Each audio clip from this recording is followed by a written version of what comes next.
Yeah, Vegas is hot in the summer. Well, other cities get hot too. And my car is like an oven right now. So while the AC is on and it's getting cool, I'm going to introduce you to Keep Track Week. I did this last year on Twitter. It wasn't very public, don't have a lot of Twitter followers. Keep track of something at the table every single day for the first 10 hours of play. So today is a Friday, it's June 17th. Figure we'll get definitely 10 hours. We're open later, more people will be there. I'm gonna keep track of how many hands we see in 10 hours. I've kept track before for just to see how many hands the dealers get in, whether they're mistake prone, whether they're slow, whether they're fast. And a lot of people think it's like 20 to 25 hands you see in an hour. I mean, in Vegas, we get chops, hands are over quickly, raise pre-flop, everyone folds. A lot of hands and quickly in Vegas. We see like in the low 40s. I've kept track in Vegas a lot. Out here, I expect a little less. I think last year in Oklahoma, it was like 358 hands in 10 hours. So about 36 hands per hour. So Council Bluffs. I'm about to get in my car. Hope it's not 120 degrees in there right now. Drive to the casino, and I will stop at 10 hours. I will play more than 10 hours today. I will stop at 10, and that's how many hands. I'll tell you afterwards. So what better place to end the video than where I started the video, outside the Airbnb, talking quietly, because it's 3 a.m. Must be like 14 hours later or something. I played almost 12 hours. Great games and ran well. Anyway, I kept track for 5 hours, not 10. Doesn't matter much. You just multiply it. It's more of a per hour thing anyway. So it's actually very difficult. Every single hand, you have to remember you're doing this. You can't be in a conversation if you leave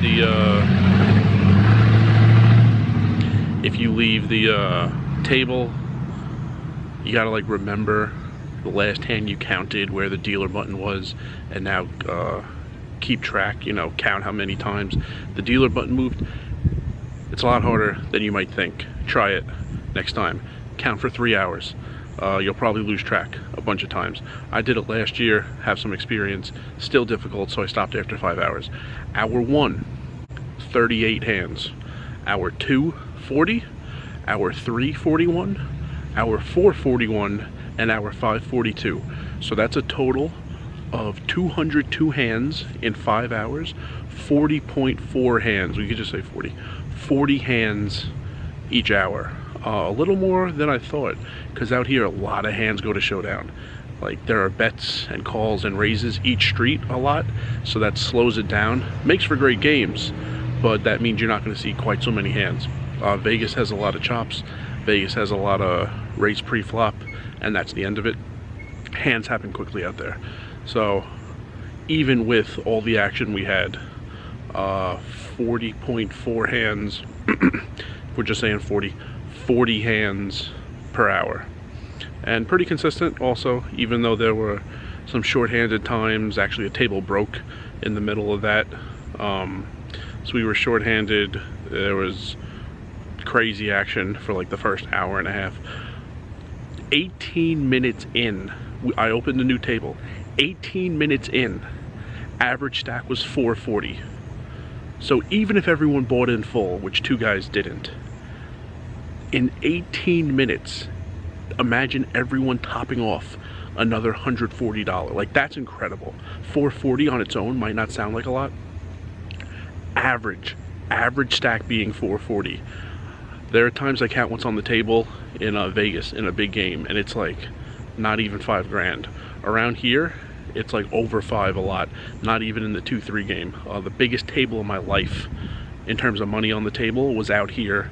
We were 9-handed, $10,000 was on the table. Average stack was over 1,000. So this table, I mean, hand 1, the max the average could be is everyone buying in full, $300. 18 minutes in, average stack was 440. So that's just to show you how much action there was, and that early on hands were taking a while. Still, in that first hour we got 38 hands and we averaged 40. So there it is, day 1 of Keep Track Week. How many hands do we see per hour? Out here, 40.